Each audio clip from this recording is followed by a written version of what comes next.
Today on the Daily Dose, the Roman Colosseum. After the decadent Roman Emperor Nero committed suicide in 68 AD, his misrule and financial drain on the Roman treasury spawned a series of civil wars that saw no fewer than 4 emperors take the throne in the decade to follow. The fourth was Vespasian, who tore down Nero's golden palace to build a new amphitheater for the Roman people. After nearly a decade of construction, Vespasian's son Titus, particularly well loved for his handling of the 79 AD eruption of Mount Vesuvius that destroyed the towns of Herculaneum and Pompeii, officially dedicated the Colosseum in 80 AD with a festival that included 100 days of games. Clocking in at 620 feet in length by 513 feet in width, the Colosseum held the record as the largest amphitheater in the Roman Empire.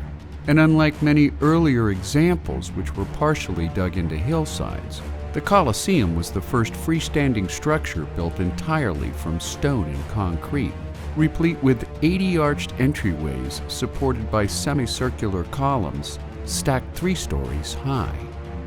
The lower columns were made in the simple Doric order or style, topped by Ionic columns on the second level and ornate Corinthian order columns on the third. Most likely seated in accordance with social ranking, the Colosseum could house 50,000 spectators, who packed the stadium to watch gladiatorial combats of mostly slaves, condemned criminals, Christians, or prisoners of war. Wild animal fights were another popular form of entertainment, along with mock naval engagements, which took place after the arena floor was filled with water at great expense. The Colosseum remained in active use for the next 4 centuries, despite repeated damage caused by lightning and earthquakes, until the fall of the Western Roman Empire diminished appetites for gladiatorial sports by the 6th century AD. At which point it was abandoned entirely and used as a quarry for the construction of other buildings in Rome, including the St. Peter and St. John's Lateran cathedrals, defensive fortifications along the Tiber River, and the Piazza Venezia.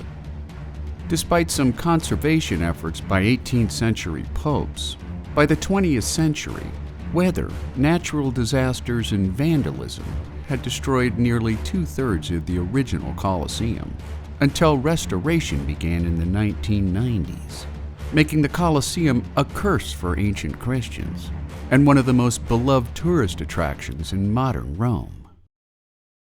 And there you have it, the Roman Colosseum, today on the Daily Dose.